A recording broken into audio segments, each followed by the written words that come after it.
Hello and welcome to China Focus. I'm Shelley Zhang.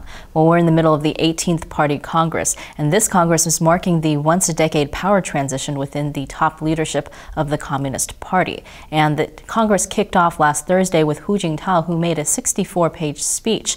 But the speech wasn't just looking back on his own decade in power, but also looking at the future of the party with a look at the next 5-year plan for the Communist Party. Here to talk about that speech, we have Jason Ma and Karen Chang. Thanks for joining us. So, you know, Hu Jintao's speech, he talked about the future of the party. Is that a guide to the next leadership? Sure, that's for sure. That's for sure. I mean, basically, I think the next leader, Xi Jinping, later on in a kind of a group discussion session, he clearly said this report basically get agreement with a huge amount of current leadership, including those previous kind of leader.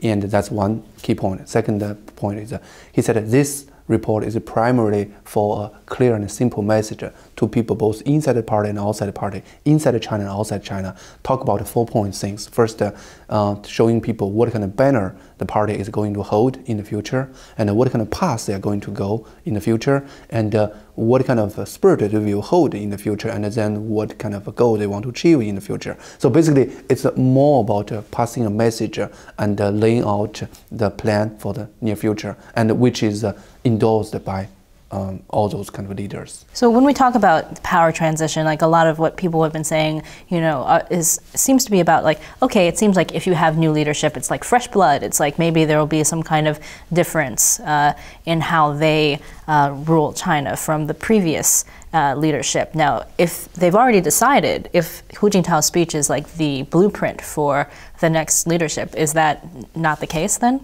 Well, if you see how Xi Jinping was chosen as the leader in the first place, he wasn't elected by the general public. He was basically a compromise between the competing factions inside the party. So he himself doesn't really represent a new leadership, a leader in and of himself, basically is a compromise. So with Hu Jintao's speech laying out the future plan, that's basically the case. He will be carrying out those plans, but that was reached by consensus within the competing factions. Right, it's kind of a very unique situation in Chinese power transition. I mean, we know in the Soviet Union time, their leaders somewhat every generation denounced the previous generation.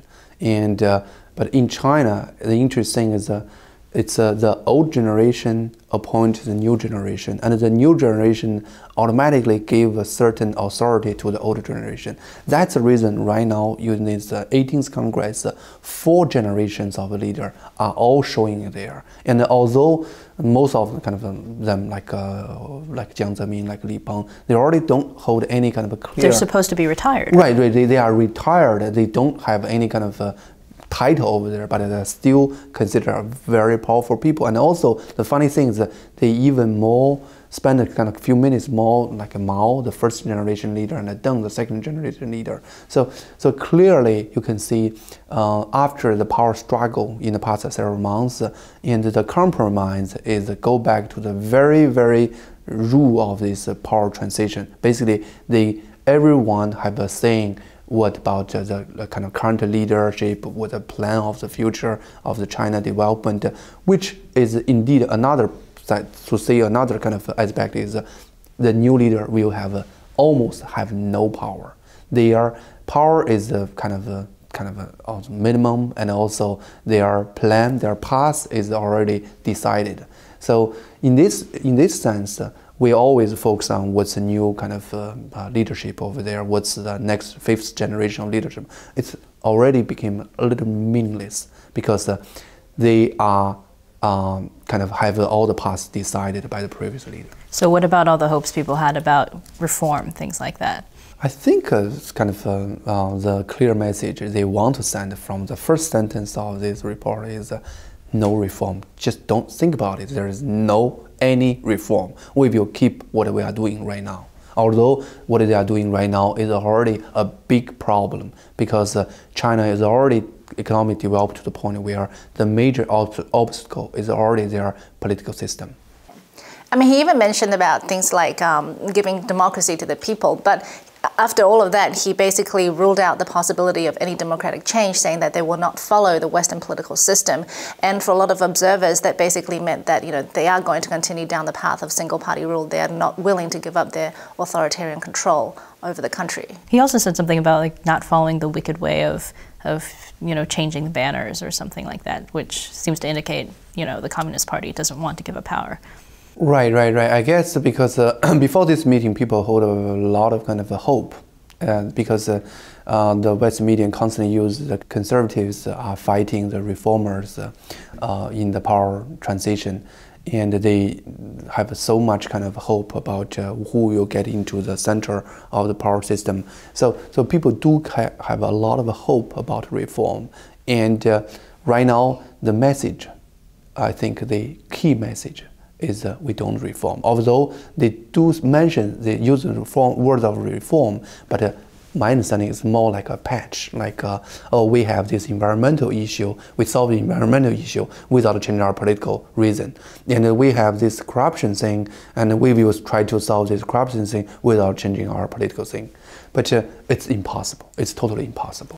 And we see that not only are they not going to change for the future, they're really holding on to the past by, the fourth generation leaders appearing together and reiterating the past ideologies of each leader. They really are holding on to the past very strongly in order to maintain their legitimacy. Right, it's kind of, I think it's more like in US, if Bush is have a decision when kind of right now, and also Clinton has some decision right now. I mean, when all the 3 or 4 previous presidents sit together, make decision, what kind of chaos US can be? I mean, because they are kind of totally kind of against their ideology, all these things against each other. But right now, China is facing this situation. So it's what I can say is it's a clear indication of chaos instead of reuniting. But they're trying to seem united. Like if you look at the, the photos or the video from the party congress, you have like Hu Jintao and sitting next to Jiang Zemin, and the two of them have obviously been fighting. These two factions have been fighting for months or years now, and then he's like helping him into his chair and things like that. So like the whole thing is very like right, definitely. I mean, everything happened behind the curtain, and everything on the surface is definitely a show. I mean, that's the nature of the kind of the operation over there, but we know it's malfunctional. I mean, the country cannot have 12 or 40 leaders of sitting there, and they all have their own agenda. They all have their own kind of personal interest. They all have their own kind of debt. So it's impossible. It's just like when you imagine Bill Clinton and George Bush and Obama sit together to ruling this country. Where does this country can go? Nowhere. Yeah. Well, I do want to ask about, Hu Jintao's legacy. There's been kind of this retrospective about, his 10 years in power, and people are saying that things like, he kind of lost an opportunity in a certain sense. He just kept the economic engine going, but didn't really do any political reform, and now it's kind of got to this place where it's even tougher than it was 10 years ago. But from what you're saying, can we blame Hu for what he did?